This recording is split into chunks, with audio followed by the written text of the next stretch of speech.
Welcome to Chillin' 101. We hope this video helps. You begin by locking the niche and visual identity. This matters because clarity equals shareability. Once you have 30 ready posts, schedule them to publish consistently and make sure the bio explains the value in one line. Use templates so designs are fast. This saves time and keeps cohesion.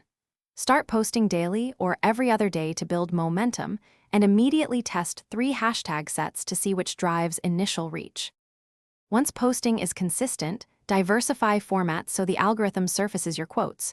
Reels and carousels amplify reach, and text overlays keep quotes readable.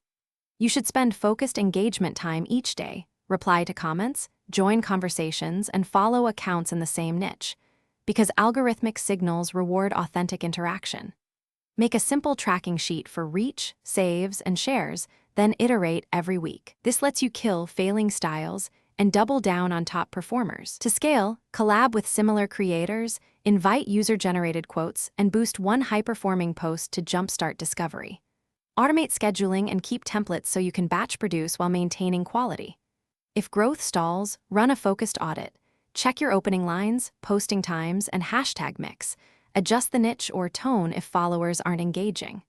One key troubleshooting tip: if saves and shares are low, rewrite hooks to promise a clear takeaway or emotional payoff. Thanks for watching. Consider subscribing if we helped you.